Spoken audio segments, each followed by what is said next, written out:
Friends, हम previous year questions का discussion continue कर रहे हैं।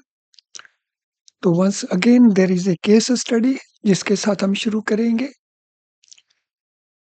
सो इसका इंफॉर्मेशन केयरफुली देख लेते हैं। There is a request from ABC Jewels dealing in purchase and sale of rough and cut and polished diamonds, precious metal, jewelry, plain, meenakari and or studded with without diamond and or other stones.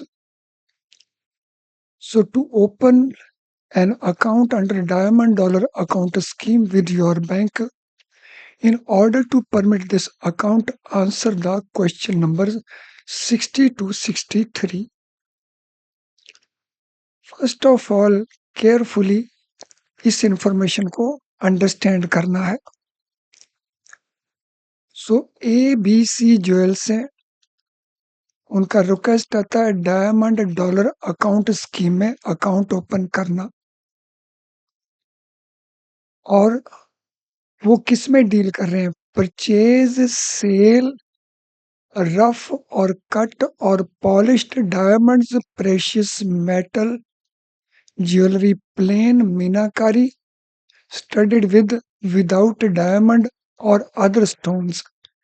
ये वो काम कर रहे हैं, ये उनका request है। Answer question number 60 to 63। तो चलिए देखते हैं क्वेश्चन क्या क्या है।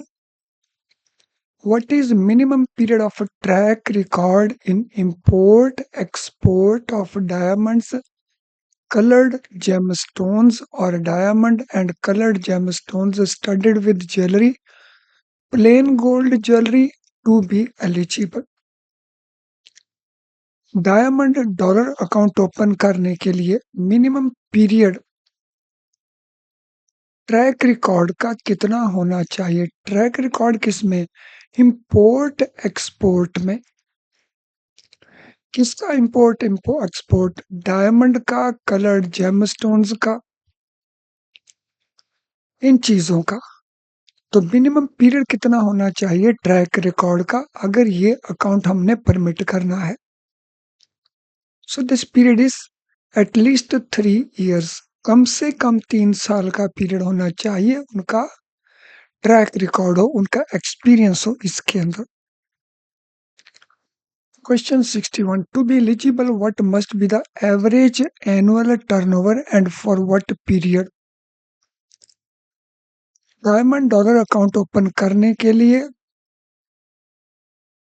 उनको कितना एवरेज एनुअल टर्नओवर चाहिए और कितने पीरियड के लिए चाहिए?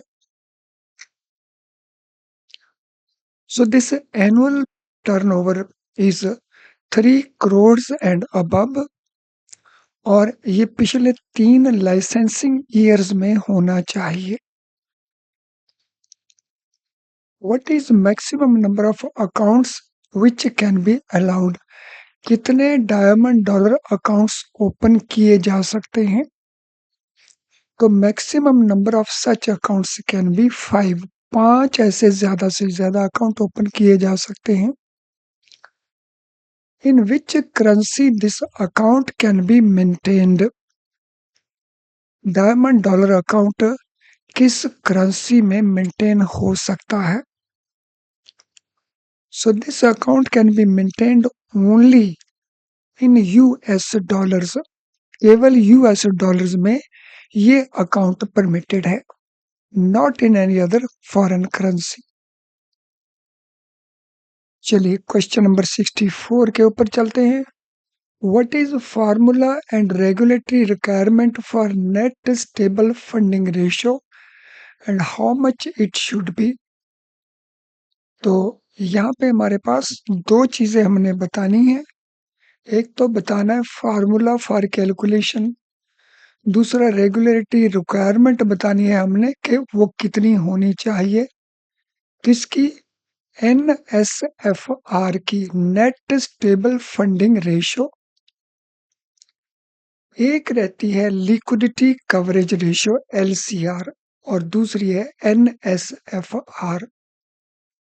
बेसल 3 के मुताबिक जो आरबी की गाइडलाइंस हैं उसमें ये दोनों ही रेशियोज इंपॉर्टेंट हैं पेपर पॉइंट ऑफ व्यू से। तो चलिए फार्मूला क्या है वो देख लेते हैं। NSFR is equal to available stable funding।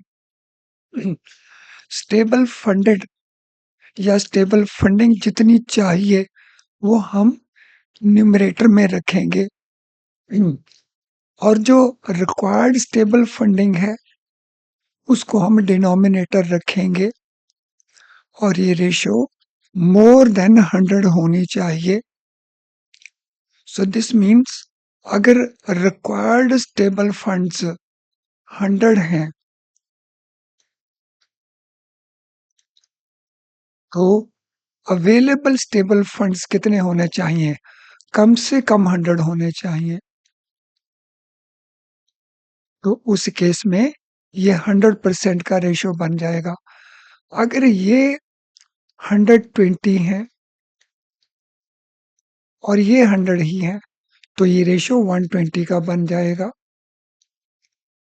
अगर ये 120 है और नीचे 150 है तो फिर ये रेशो 80 का बन जाएगा। सो 120 डिवाइडेड बाई 150 80% का हो जाएगा। चाहिए कितना? More than 100। Amount of eligible capital for capital adequacy purpose is 12,875 crores. According to regulatory guidelines of RBI on CR, what will be amount of risk-weighted assets? तो यहाँ पे हमें एक चीज बताई है, एक चीज हमने कैलकुलेट करनी है, रिस्क वेटेड एसेट्स का वैल्यू। वो हम कैलकुलेट कर सकते हैं अगर हमें पता हो कि आरबीआई की रेगुलेटरी गाइडलाइंस में कैपिटल एडिक्वेसी रेशियो कितना है। सो रेगुलेटरी गाइडलाइंस के मुताबिक कैपिटल एडिक्वेसी रेशियो जो होनी चाहिए वो 9% होनी चाहिए। अब हमारे पास 9% डेटा अवेलेबल है, कैपिटल का अमाउंट अवेलेबल है, हमने निकालना है रिस्क वेटेड एसेट्स का वैल्यू। तो कैसे निकालेंगे? कैपिटल के अमाउंट को हम रेशियो के साथ डिवाइड कर देंगे। तो वीडियो को पॉज करके रेशियो कैलकुलेट करिए, आपका कॉन्फिडेंस इंप्रूव होगा। 12,875 डिवाइडेड बाई 9%, तो ये रेशियो आपको दे देगा, सॉरी, ये आपको जो रिस्क वेटेड वैल्यू देगा वो 143,055 दे देगा। सो एलिजिबल कैपिटल को हम रेगुलेटरी रेशियो से डिवाइड कर देंगे। एलिजिबल कैपिटल बताया हमें 12,875, रेगुलेटरी रेशियो हमें बताई है 9% की, जिसे हम ऐसे भी लिख सकते हैं। तो 143,055 करोड़ ये रिस्क वेटेड एसेट्स का वैल्यू बन गया। Under which business line does project finance fall for the purpose of calculating capital for operational risk? Operational risk के लिए अगर हमने कैपिटल कैलकुलेट करनी है तो हमारे पास वहां पे जो इंडिविजुअल बिजनेस लाइंस हैं जैसे प्रोजेक्ट फाइनेंस, सो कुल मिला के 8 बिजनेस लाइंस हैं और इन 8 बिजनेस लाइंस के लिए जो हम स्टैंडर्डाइज अप्रोच में यूज करते हैं ऑपरेशनल रिस्क में, प्रोजेक्ट फाइनेंस किस बिजनेस लाइन का पार्ट है? तो इसका मतलब बिजनेस लाइन कोई और है और प्रोजेक्ट फाइनेंस उसमें एक एक्टिविटी है। हमने बताना है वो बिजनेस लाइन का नाम क्या है जिसमें प्रोजेक्ट फाइनेंस इंक्लूडेड है।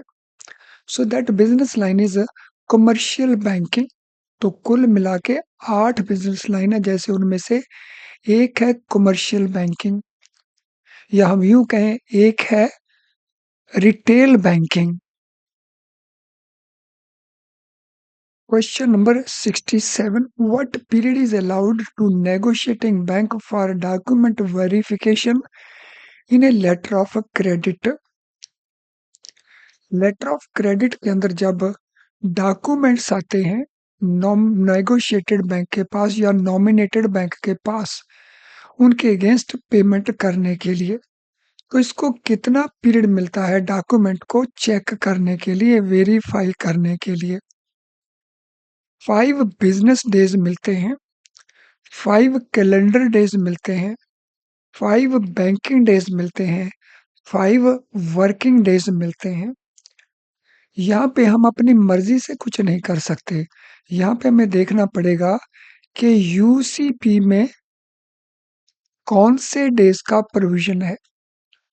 अगर हमारा आंसर यूसीपी से बियॉन्ड हुआ तो फिर आंसर गलत हो जाएगा। तो देखिए इसमें यूसी में किन डेज का मेंशन है। डेज तो 5 है, फर्क केवल बिजनेस का है, कैलेंडर का है, वर्किंग का है या बैंकिंग का है। So it is 5 banking days, 5 banking days जो यूसीपी में मेंशन्ड है वही हमने लेना है। Bank A has net interest income of 4560 crore and net interest margin of 3.254%.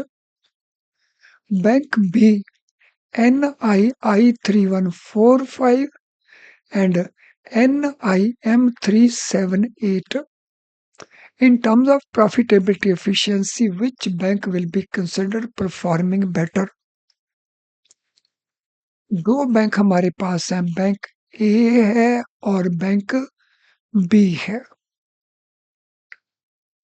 सो दो एस्पेक्ट इनके हमें बताए गए हैं, एक NII है, दूसरा NIM है।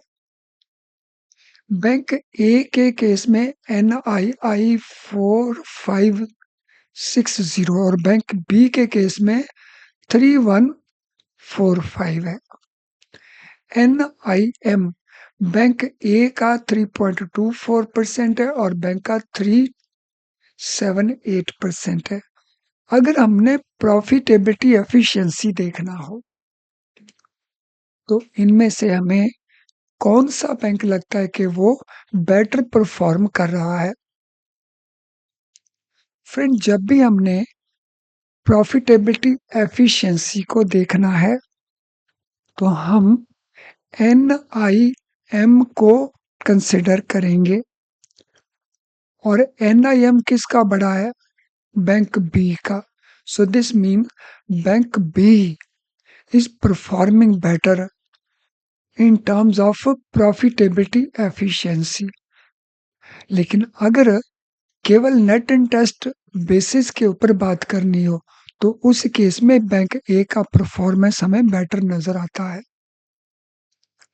Under which business line escrow account fall for operational risk capital? Operational risk capital के लिए जो एस्क्रो अकाउंट्स हैं वो किस बिजनेस लाइन का पार्ट है? सो जैसे पहले हमने प्रोजेक्ट फिनांस को आइडेंटिफाई किया था जो कमर्शियल बैंकिंग में था, अब यहाँ पे जो एस्क्रो अकाउंट है वो किस बिजनेस लाइन का पार्ट है? 8 बिजनेस लाइंस हैं, उनमें से किस बिजनेस लाइन का पार्ट है? तो ये पार्ट है हमारी एजेंसी सर्विसेज का। What is the maximum amount which can be transferred under liberalized remittance scheme without permanent account number? अगर कोई कस्टमर कहता है कि उनके पास परमानेंट अकाउंट नंबर नहीं है तो वो LRS में रिमिटेंस कितने अमाउंट तक कर सकता है, मैक्सिमम कितना अमाउंट है? फ्रेंड्स, आरबीआई की जो डायरेक्शंस हैं वो कहती हैं कि LRS के लिए पैन का जो रिक्वायरमेंट है वो मैंडेटरी है, इसीलिए विदाउट पैन कोई भी रेमिटेंस परमिटेड नहीं है। Friend, during the last 30 years 10 lakh से ज़्यादा बैंकर्स ने हमारे PDF कंटेंट को, वीडियो लेसन्स को, लाइव इंटरेक्टिव क्लासेस को यूज़ करके अपना JIB, CIB, promotion exam, certified credit professional exam successfully complete किया। अगर आप भी चाहते हैं कि एक ही बार में आपके ये पेपर्स क्लियर हो जाएं, तो हेल्प करेंगे हमारा ये कंटेंट, आपके चांसेस को इम्प्रूव करेंगे इनको एक बार में पास करने में। और वो अवेलेबल है हमारी वेबसाइट nstorschoolofbanking.com के ऊपर, तो इनका बेनिफिट लीजिए। चलिए अब चलते हैं अगले क्वेश्चन के ऊपर। Tier 1 capital is 1200, tier 2 is 200, total capital is equal to T plus 1 plus 2 1400, total exposure measure is 30,000. What is leverage ratio and what are the element of exposure measures?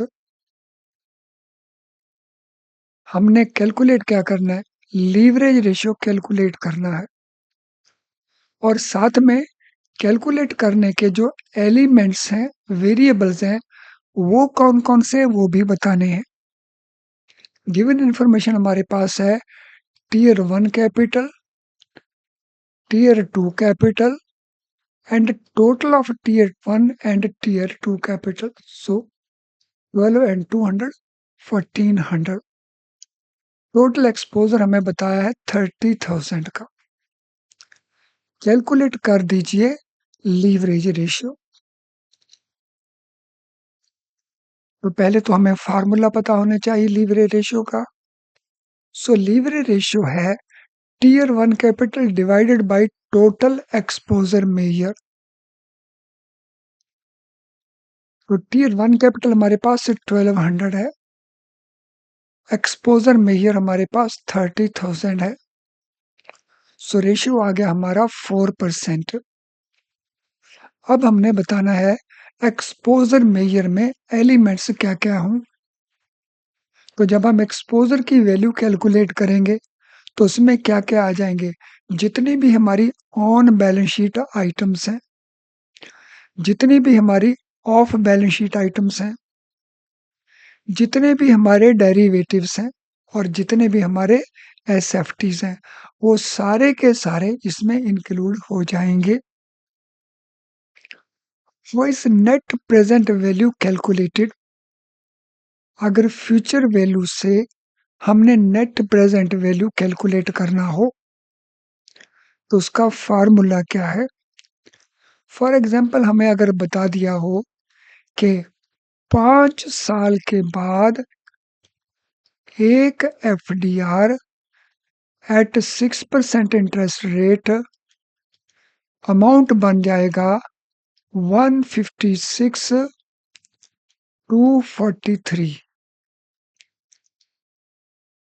तो इस समय कितना अमाउंट डिपॉजिट करवाया होगा, हमने present value निकालनी है, वो भी net present value.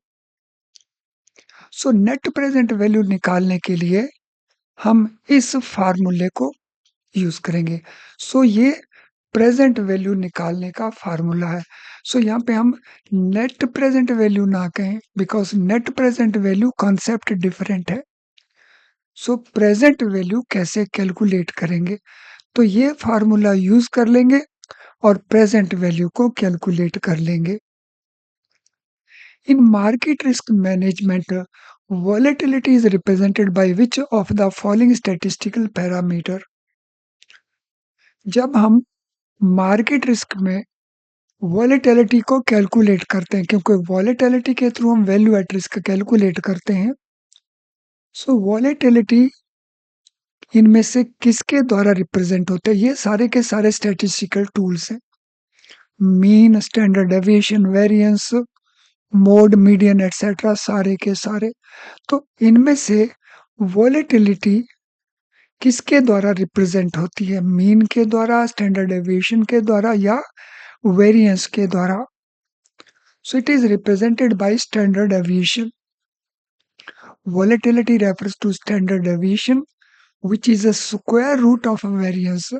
So variance का अगर हम स्क्वायर रूट निकालेंगे तो स्टैंडर्ड डेविएशन आ जाएगा और वही वॉलेटिलिटी को रिप्रेजेंट करता है। Let us now move to next question. Interbank spot exchange rate US dollar 92.4500, 92.6500. 1 month forward margin 0.3500, 0.2500. Calculate forex forward rate. So carefully देख लें क्या गिवन है। हमें बाइंग रेट गिवन है दिस वन, हमें सेलिंग रेट गिवन है this one,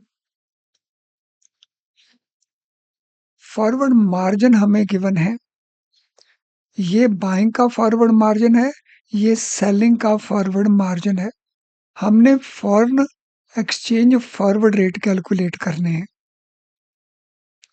सो जब भी हमें स्पॉट रेट गिवन हो तो स्पॉट रेट में हम एडजस्टमेंट करते हैं फॉरवर्ड मार्जिन की। No forward margin can be premium, forward margin can be discount. अगर वो प्रीमियम हो तो स्पॉट में हम ऐड करके फॉरवर्ड निकाल देते हैं।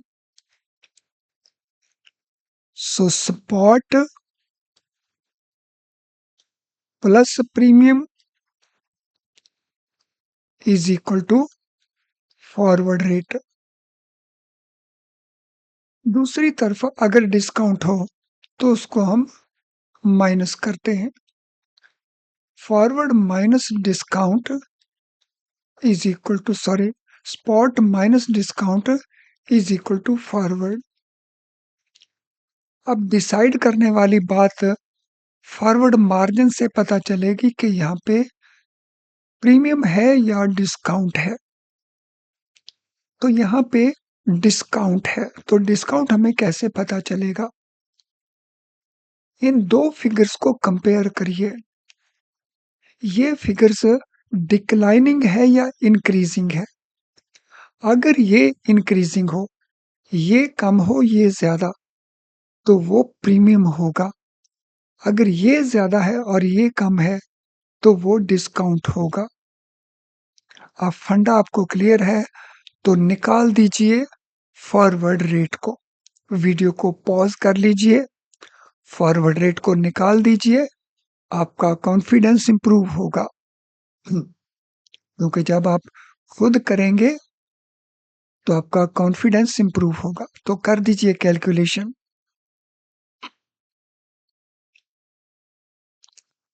सो फॉरवर्ड मार्जिन डिस्काउंट के ऊपर है तो फॉरवर्ड रेट होगा स्पॉट माइनस डिस्काउंट, यानी 92.45 माइनस 35, वो बन गया हमारा 92.1 और उधर हमारा बन गया 92.65 माइनस 0.25, तो ये बन गया 92.40, यानी हमारा जो इंटरबैंक रेट बन गया 92.10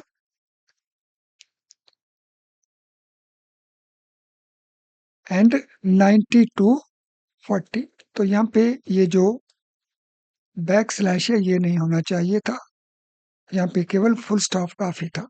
सो आई होप ये कैलकुलेशन आपने ठीक से फॉलो कर लिया होगा। Question number 75, FD face value 10,000 issued for maturity 3 years, rate of interest is 6%. What shall be difference in maturity value if interest is compounded annually and half yearly?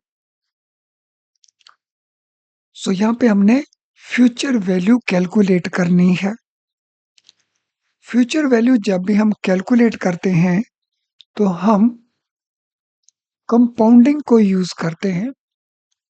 और compounding कैसे होती है? 1 प्लस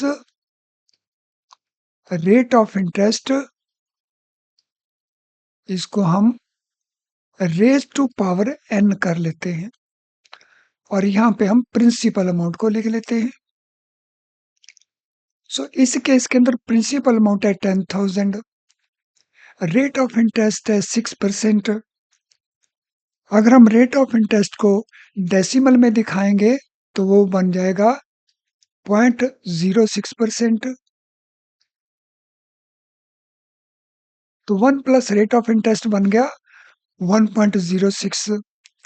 एन हमारे पास given है 3 years. हमने ये calculation annually करनी है और हाफ ईयरली करनी है, फिर दोनों का डिफरेंस निकालना है। अगर हम एनुअली करते हैं तो 3 साल का पीरियड लेंगे, 6% का इंटरेस्ट लेंगे। अगर हाफ ईयरली करना है तो रेट ऑफ इंटरेस्ट को हम आधा कर देंगे, मीन्स 3%, और पीरियड को हम डबल कर देंगे, तो ये 6 हाफ ईयर हो जाएंगे। सो यहाँ पे फिर हाफ ईयरली में 6 आ जाएगा और रेट ऑफ इंटरेस्ट 3% आ जाएगा। सो अब फंडा क्लियर है, तो आप कर दीजिए कैलकुलेशन। तो चलिए पहले हम एनुअल कैलकुलेशन करेंगे।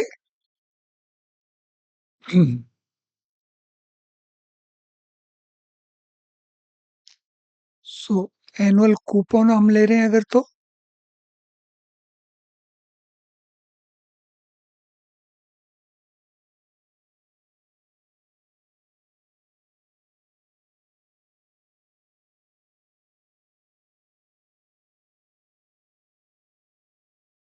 चलिए कैलकुलेशन देख लेते हैं।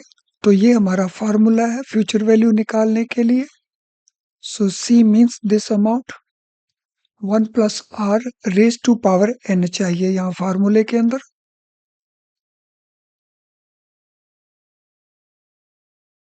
नो फर्स्ट हम एनुअल कूपन के साथ कैलकुलेशन करेंगे जहाँ एनुअली कंपाउंड होता है।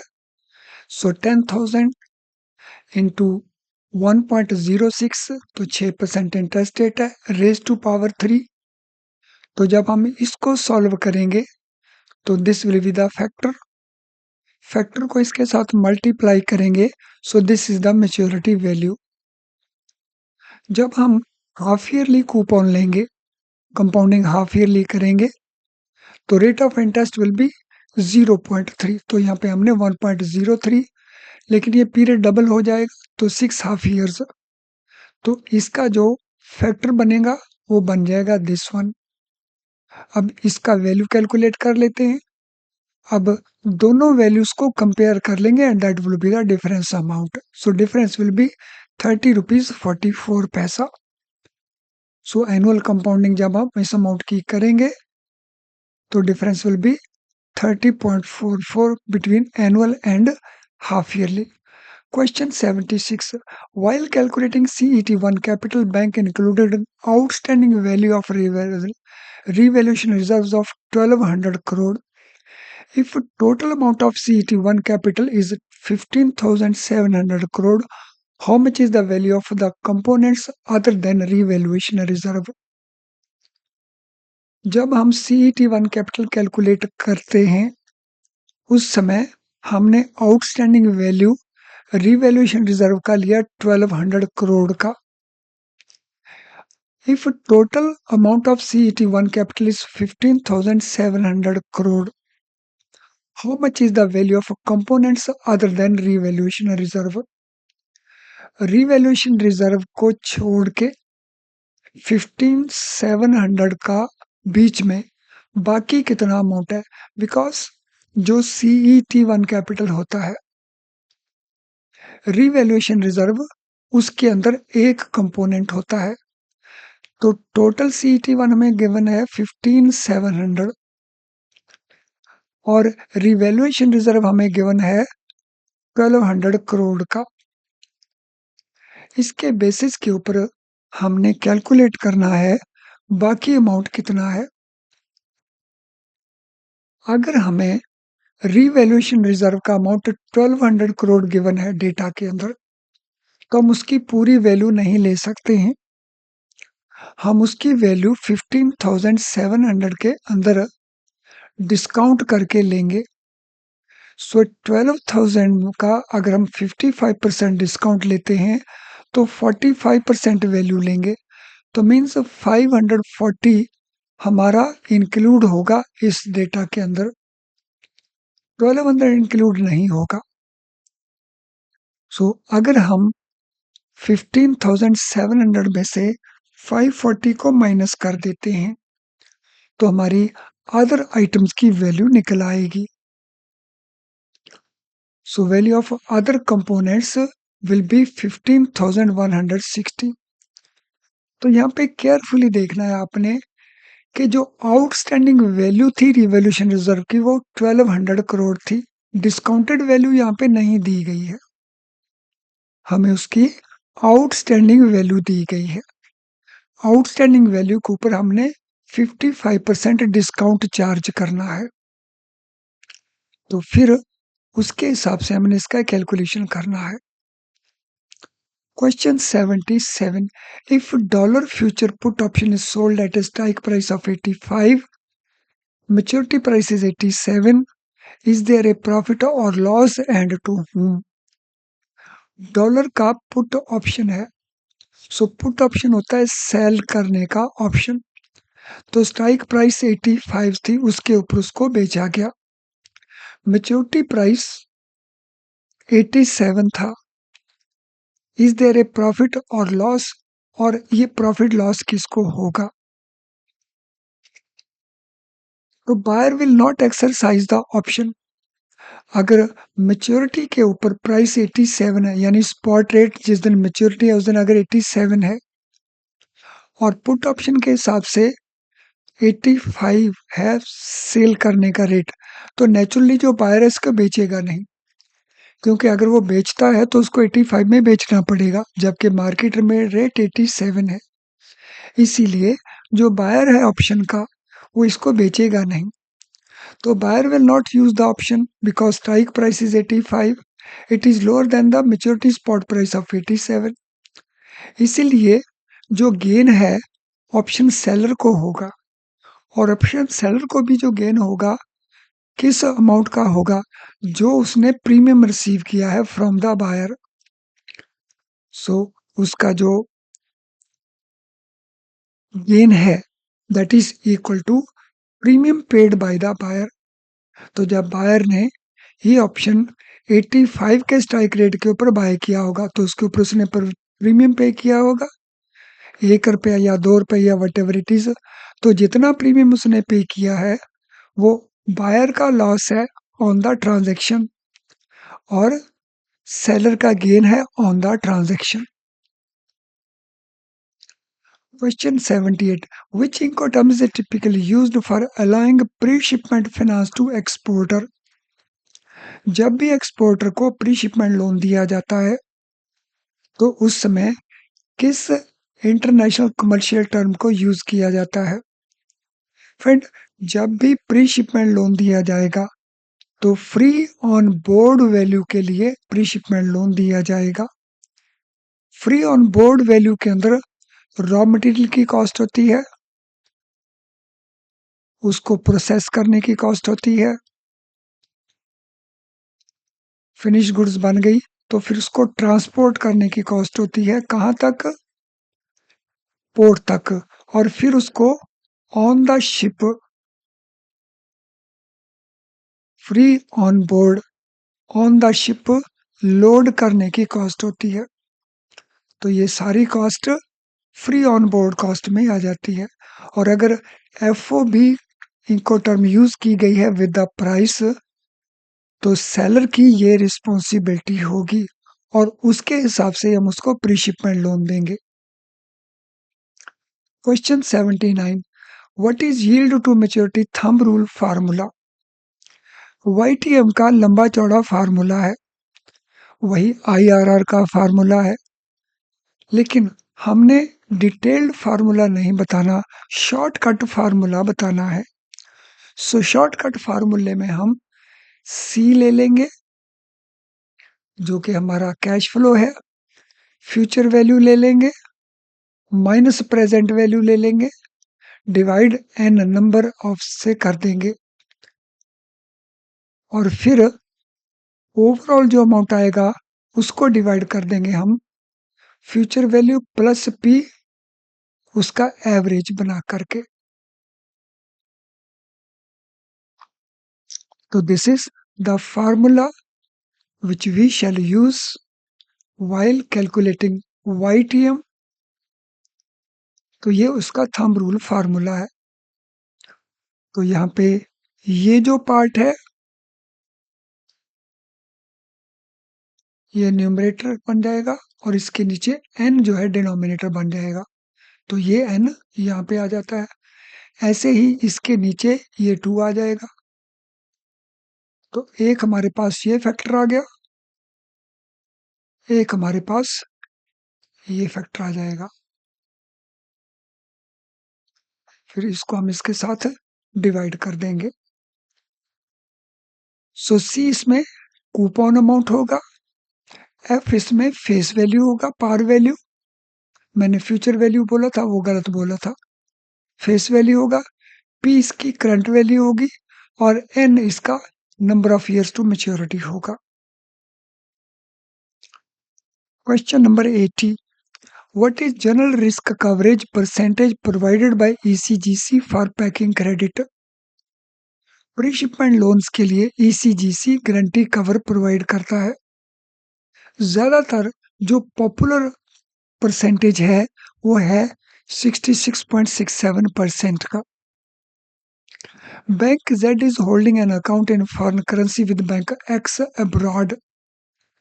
By what name is this account known in the books of Bank X and how is it referred to? तो बैंक Z का अकाउंट है फॉरेन करेंसी में बैंक X के साथ outside the country. Bank X की books में इस account को किस नाम से जाना जाता है और इसको रेफर कैसे किया जाता है। बैंक Z के लिए नहीं पूछा गया, बैंक X के लिए पूछा गया है। सो बैंक X के लिए ये वॉस्टो अकाउंट है और इसको योर अकाउंट विद अस कहा जाएगा। अगर यही क्वेश्चन होता बैंक Z के बुक्स में क्या कहा जाएगा तो आंसर बन जाता नॉस्ट्रो अकाउंट और यहाँ पे अवर अकाउंट विद यू रेफरेंस करते। और यही अगर किसी तीसरे बैंक के लिए कहा जाता बैंक Y के लिए क्या कहा जाएगा तो फिर ये लोरो अकाउंट बन जाएगा their account with them. What is time period requirement for FCNRB foreign currency accounts? FCNRB में टाइम पीरियड रिक्वायरमेंट कितना है। FCNRB में केवल टर्म डिपॉजिट अकाउंट खोले जा सकते हैं जिनका मिनिमम पीरियड 1 साल का रहता है एंड मैक्सिमम पीरियड 5 इयर्स का रहता है। Amount of commercial real estate is 100 crore, ये एक्सपोजर का वैल्यू है। For this standard loan what is amount of provision, तो कितना प्रोविजन करेंगे इस लोन के ऊपर। सो इस स्टैंडर्ड लोन के ऊपर 1% का प्रोविजन हमने करना है। तो 1% 100 करोड़ का बनता है 1 crore rupees. Bank has financed CRE means commercial real estate residential housing project with outstanding of 1000 crore. For this standard loan what is amount of provision. अगर वो अकेला CRE है तो प्रोविजन रेट 1% का होता है, लेकिन अगर वो CRE RH है तो फिर प्रोविजन होता है 0.75 का। तो 0.75 का जो प्रोविजन बन जाएगा वो बन जाएगा 7.50 करोड़ का। Question number 85, at what point is an asset treated unsecured based on collateral value. अगर हम सिक्योरिटी वैल्यू को कंसिडर करें तो किस सिचुएशन में किस पॉइंट के ऊपर हम उसको अनसिक्योर्ड एसेट ट्रीट करेंगे। सो जब किसी अकाउंट के अंदर सिक्योरिटी वैल्यू लेस देन 10% है आउटस्टैंडिंग अमाउंट से तो it is considered unsecured advance या अनसिक्योर्ड एसेट लेस देन 10%, ये ध्यान रखना है। Outstanding balance in credit card portfolio is 20,345 crore. What will be amount of CET1 capital? सो यहाँ पे हमें क्रेडिट कार्ड फोलियो का वैल्यू बताया हुआ है 20,345 करोड़। सीईटी कैपिटल अमाउंट हमने बताना है, तो पहले हमें इसका रिस्क वेटेड वैल्यू कैलकुलेट करना पड़ेगा और फिर सीईटी कैपिटल कैलकुलेट करना पड़ेगा। सो सीईटी वन कैपिटल कितना चाहिए? सीईटी वन ये चाहिए 5.5% का। उसके रिस्क वेटेड एसेट्स का, यहाँ पे क्रेडिट कार्ड का हमें आउटस्टैंडिंग अमाउंट दिया हुआ है, रिस्क वेटेड वैल्यू नहीं दिया है। पहले हम इसका रिस्क वेटेड वैल्यू निकालेंगे। इसका रिस्क वेट होता है 125% का, तो 2345 मल्टीप्लाइड बाय, तो ये 125 नहीं 150 रहता है, तो 150 से मल्टीप्लाई किया तो ये बना हमारा रिस्क वेटेड वैल्यू। अब इसको मल्टीप्लाई कर देंगे हम 5.5 के साथ, तो ये हमारा अमाउंट निकला आया है सीईटी वन कैपिटल का। और लास्ट क्वेश्चन है हमारा, bank has exposure of 560 crore in venture capital investment, what is risk value of this exposure? इस एक्सपोजर का रिस्क वैल्यू कितना है? वेंचर कैपिटल में जो रिस्क वेटेड वैल्यू होता है परसेंटेज टर्म्स में, दैट इज 150%। तो 560 को हम 150 के साथ मल्टीप्लाई करेंगे, 840 is the risk weighted value. So friends, these were 87 questions, all very important, और ये सारे के सारे आपके नवंबर 25 एग्जाम के पेपर्स में से पूछे गए क्वेश्चंस थे। इनको बहुत अच्छे से करिए, डेफिनेटली आपको कॉन्फिडेंस मिलेगा। कुछ क्वेश्चन रिपीट होके भी आ जाते हैं, कुछ इसी प्रकार के क्वेश्चन भी आ जाते हैं, तो आपको बेनिफिट हो जाएगा एक्स्ट्रा स्कोरिंग के लिए। तो चलिए अब हम इस सेशन को वाइंड अप करते हैं।